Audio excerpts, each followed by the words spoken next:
আসসালামু আলাইকুম ওয়া রাহমাতুল্লাহ। আজকে আমরা জানব জান্নাত সম্পর্কে। আপনি কি জানেন জান্নাতে আছে 8টি দরজা, আর প্রত্যেক দরজায় ডাকা হবে ভিন্ন ভিন্ন আমলকারীদের। সেই জান্নাত যার নিচে নদী বয়ে যায়। থাকবে না সেখানে কোনো কষ্ট, শুধু শান্তি আর শান্তি। থাকবে না কোনো ভয়। তাই চলুন, কি সেই দরজাগুলো, কি তার নাম, আর কারা যাবে কোন দরজা দিয়ে, আপনি কোন আমল করলে কোন দরজা দিয়ে জান্নাতে প্রবেশ করবেন, তা নিয়ে আজকে সম্পূর্ণ ভিডিও না স্কিপ না করে সম্পূর্ণ দেখুন। জান্নাতের প্রথম যেই দরজাটি, সেটার নাম হলো বাবুস সালাহ, সালাতের দরজা। এই দরজা দিয়ে কারা প্রবেশ করবে? যারা দুনিয়াতে নিয়মিত 5 ওয়াক্ত নামাজ পড়তো, সময় মতো নামাজ আদায় করত, তারাই এই দরজা দিয়ে প্রবেশ করতে পারবে। সুবহানাল্লাহ। তাই আমরা যারা নামাজ নিয়ে অবহেলা করি, তারা কখনই এই দরজা দিয়ে প্রবেশ করতে পারবো না। তাই আজকে থেকে সকল অবহেলা বাদ দিয়ে 5 ওয়াক্ত নামাজ পড়ার নিয়ত করুন। ইনশাল্লাহ আপনিও এই দরজা দিয়ে জান্নাতে ঢুকতে পারবেন ইনশাল্লাহ। জান্নাতের দ্বিতীয় দরজাটির নাম হলো বাবু জিহাদ, অর্থ জিহাদের দরজা। যারা আল্লাহর রাস্তায় জীবন ও শক্তি ও সময় ব্যয় করে, তাদের জন্য রয়েছে এই দরজাটি। তাই আপনিও যদি আল্লাহর রাস্তায় ইসলামের জন্য জীবন এবং সময় এবং শক্তি ব্যয় করেন, তাহলে আপনিও ঢুকতে পারবেন এই জান্নাতের এই দরজাটি দিয়ে। তাই আজ থেকে চলুন ইসলামের দাওয়াত সকলের মাঝে পৌঁছে দিই এবং ভালো কাজের নিয়তে সমস্ত কাজ আমরা করি এবং আল্লাহর রাস্তায় জিহাদের জন্য সবসময় প্রস্তুত থাকি। যদি এই নিয়তে আপনি চলাফেরা করতে পারেন, এই নিয়তে জীবন গড়তে পারেন, তাহলে আপনিও ঢুকতে পারবেন এই বাবু জিহাদ, এই জিহাদের দরজা দিয়ে আপনিও জান্নাতে ঢুকতে পারবেন ইনশাআল্লাহ। জান্নাতের তৃতীয় যেই দরজাটি, সেটি হলো বাবু সদকা। এই দরজা দিয়ে কারা প্রবেশ করবে? যারা গোপনে কিংবা প্রকাশ্যে মানুষকে সাহায্য করে, মানুষের পাশে দাঁড়ায়, তাদের জন্য রয়েছে এই দরজাটি। আল্লাহ তাআলা তাদেরকে এই দরজা দিয়ে ডেকে নেবেন। তাই আমরা সবসময় চেষ্টা করব কিছু না কিছু সদকা করার, কারণ সদকার মাধ্যমে আপনার জীবনের সমস্ত অনেক বিপদ আপদ আল্লাহ তাআলা দূর করে দেয়। সদকা কিন্তু আমলের ভিতরে বড় একটি আমল। তাই সবসময় চেষ্টা করব কিছু না কিছু সদকা করার। তাই সদকার মতো এই আমলটি আপনি যদি সবসময় করতে পারেন, তাহলে আপনিও জান্নাতের তৃতীয় দরজাটি বাবু সদকা দিয়ে প্রবেশ করতে পারবেন ইনশাআল্লাহ।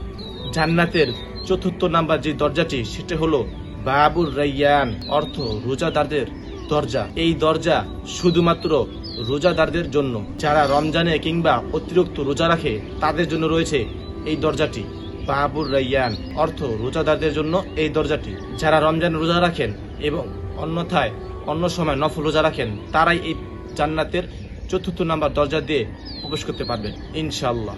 জান্নাতের পঞ্চম নাম্বার যে দরজাটি, সেটির নাম হলো বাবুত তাওবা, অর্থ তাওবার দরজা। যারা দুনিয়াতে পাপ করে ফেলে এবং গুনাহ করে, তারা যদি আল্লাহর কাছে প্রকৃতভাবে তওবা করে আল্লাহর দিকে ফিরে আসে, তাদের জন্য রয়েছে এই দরজাটি। তাই আজ থেকে আমরা সমস্ত খারাপ কাজ থেকে বিরত থাকব এবং সমস্ত খারাপ কাজ থেকে তওবা করে আল্লাহর দিকে ফিরে আসব।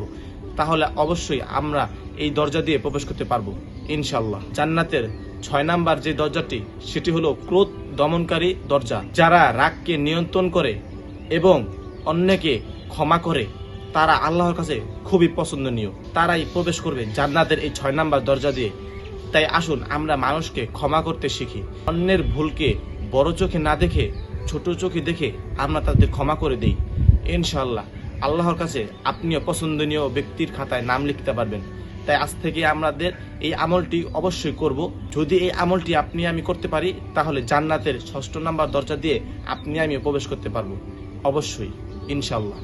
জান্নাতের 7 নাম্বার যে দরজাটি, সেটির নাম হলো আল্লাহর ফয়সালায় সন্তুষ্টকারীদের দরজা। যারা সুখে দুঃখে আল্লাহর ফয়সালার উপর রাজি খুশি থাকে, তাদের জন্য রয়েছে এই দরজাটি। সমস্ত বিপদ আপদ এবং ভালো খারাপ সময় যারা আল্লাহর উপর ভরসা করে, আল্লাহর উপর ধৈর্য ধরে, তাদের জন্য রয়েছে এই দরজাটি।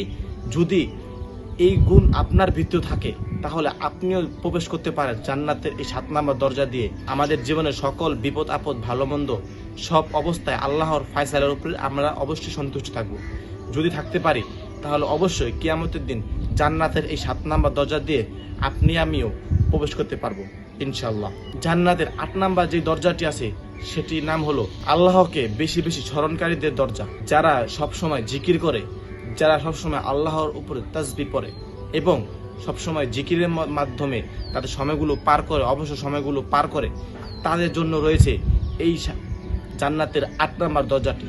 কারণ হাদিসে এসেছে যারা বেশি বেশি আল্লাহকে সবসময় স্মরণ করবে তারা এই দরজা দিয়ে প্রবেশ করতে পারবে।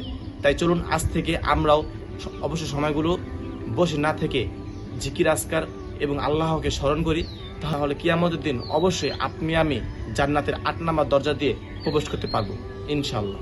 ওয়াসিকাল্লাযীনা তাকাউ রাব্বাহুম ইলাল জান্নাতি যুমারা, অর্থ যারা তাদের রবকে ভয় করে চলে তাদের জান্নাতের দিকে নিয়ে যাওয়া হবে দলে দলে।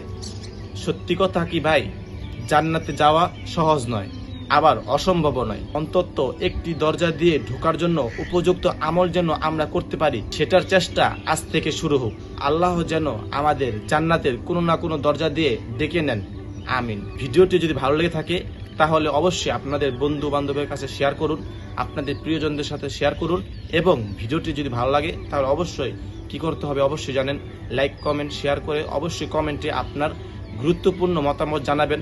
পরবর্তী কি ভিডিও আপনারা চান সেটাও জানাবেন। আর চ্যানেলটা সাবস্ক্রাইব করতে ভুলবেন না। তো আজ এখান থেকে আসি, সকলে ভালো থাকবেন, আল্লাহ হাফেজ।